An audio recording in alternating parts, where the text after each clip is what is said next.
देखो western most point extreme points of India western most point যখনই কিছু বুঝতে পারবে না এরকম একটা বল রেখে দেবে বা গ্লোব রেখে দেবে বাড়িতে এটাকে দেখার চেষ্টা করবে ওয়েস্টার্ন মোস্ট পয়েন্ট হচ্ছে Guharmoti in Gujarat Guharmoti in Gujarat eastern most point लिखो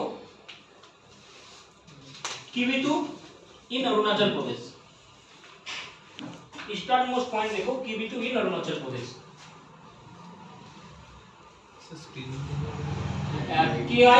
KIVITHU किवितु एक्चुअली प्रोनाउंसिएशन টা হওয়া উচিত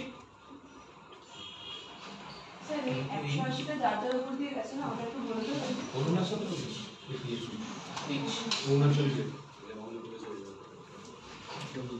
হয়েছে কিবিতু ইন অরুণাচল প্রদেশ এরপর লেখো Northern most point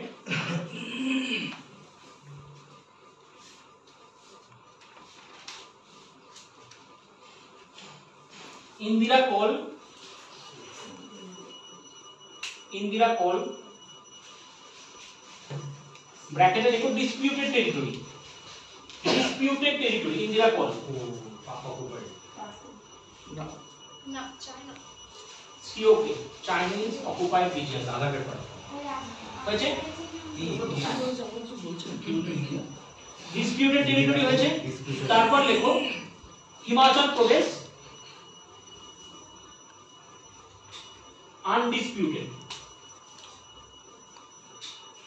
and as state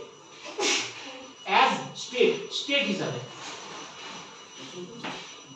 as state Himachal Pradesh এরপর লেখো সার্দার্ন মোস্ট পয়েন্ট দুটো অংশ আছে সার্দার্ন মোস্ট পয়েন্ট প্রথমে লেখো মেইনল্যান্ড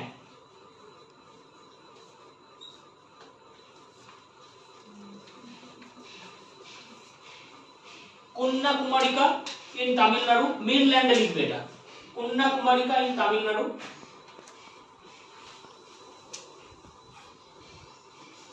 আর লেখো ইন আইল্যান্ড বা টোটালিটিতে Indira point in great Nicobar island Indira point in great Nicobar island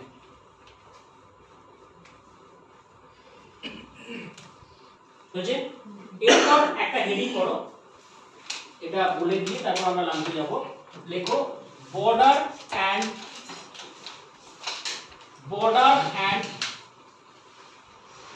boundary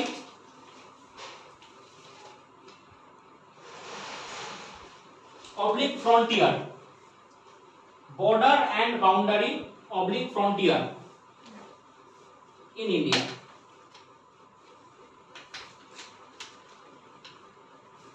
বুঝছেন জাস্ট বিষয়টা বোঝো আগে আমরা দুটো শব্দ এখানে ব্যবহার করছি বর্ডার বা বাউন্ডারিকে আমরা একই রকম ভাবে ব্যবহার করতে পারি যখন আমি ফ্রন্টিয়ার শব্দ ব্যবহার করছি এটা তোমাদের স্টাডি ম্যাটেরিয়ালে উল্লেখ করা আছে আমি দেখাবো না এটা ফ্রন্টিয়ার আরেকটি শব্দ হচ্ছে বাউন্ডারি এই দুটির মধ্যে পার্থক্য আছে ফ্রন্টিয়ার এবং বাউন্ডারির মধ্যে প্রধান যেটা পার্থক্য বাউন্ডারির ক্ষেত্রে আমরা একটা পলিটিক্যাল বা লিগ্যাল ব্যাকআপ পাই যে কোনো আইনের মাধ্যমে এই বাউন্ডারিকে তৈরি করা হয়েছে এবং বাউন্ডারির অনেকগুলি ক্লাসিফিকেশন আছে আমি আসছি পরে আস্তে আস্তে যেমন ধরো super impose boundary antecedent boundary এই রকম অনেক ধরনের ক্লাসিফিকেশন আছে আর ফ্রন্টিয়ার মানে হচ্ছে বেসিক্যালি যেটার একটা হিস্টোরিক্যাল অথবা কালচারাল পার্সপেক্টিভ আছে যেমন আমরা বলতে পারি লেট সাপোজ আমার বাড়ি আর তোমাদের বাড়ি তোমাদের অংশটা তার মাঝখানে একটা ল্যান্ড আছে যে ল্যান্ডটাতে কিন্তু কোনো রকম ভাবে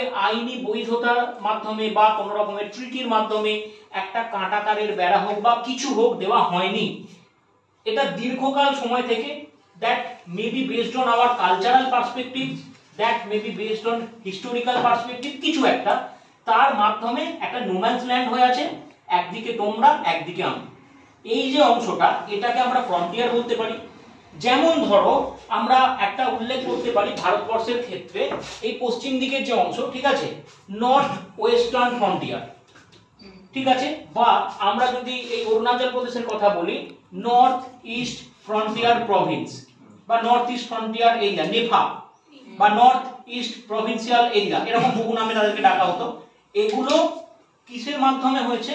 মানুষের কালচার। আজকে নর্থ ইস্টার্ন রিজিয়নে যারা থাকে কাইন্ড অফ মঙ্গলয়েড অরিজিনের পারসন, তাদের সাথে আমাদের ইন্ডিয়ার মেনল্যান্ডের যে মানুষজন আছে তাদের কিছু পার্থক্য থাকে। ফলে এইরকম কালচারাল ইস্যুর উপর ভিত্তি করে তাদেরকে আমরা ফ্রন্টিয়ার বলি।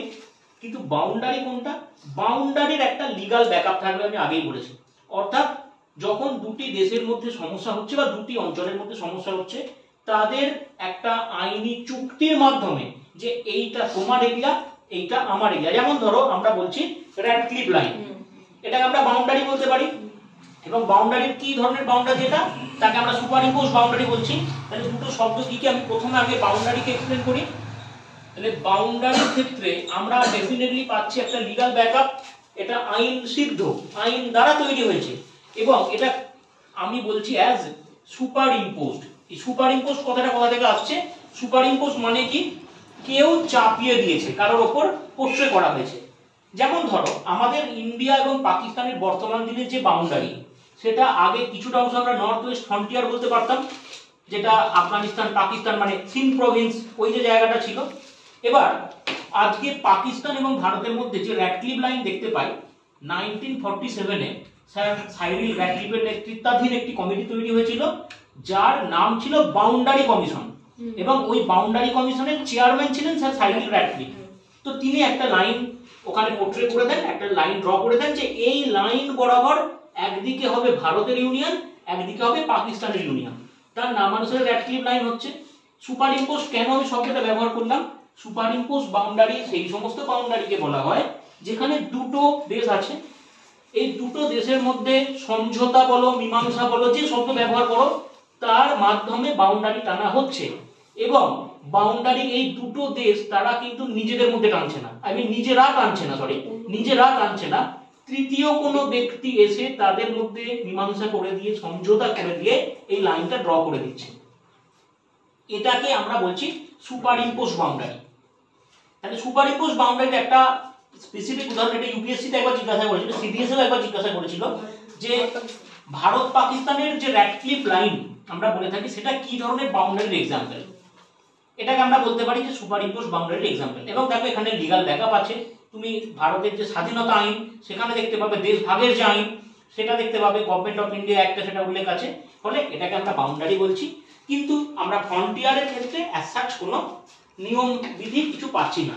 এই হচ্ছে দুটির মধ্যে পার্থক্য। এই পরবর্তী অংশে আমরা বাউন্ডারি টাইপ আলোচনা করব এবং ইন্ডিয়ার সারাউন্ডিং, টোটাল ইন্ডিয়ার পাশে ধরো এইদিকে বাংলাদেশ বলো, পাকিস্তান বলো, চায়না বলো, নেপাল বলো, প্রত্যেকটার বাউন্ডারি না ফ্রন্টিয়ার, এবং বাউন্ডারি হলে কি ধরনের বাউন্ডারি, সেই সমস্ত বিষয়গুলো আলোচনা করবো। মানে ইন্ডিয়ার পলিটিক্যাল ফিচার যেটা, সেটা আমরা নেক্সট ক্লাসে আলোচনা করবো।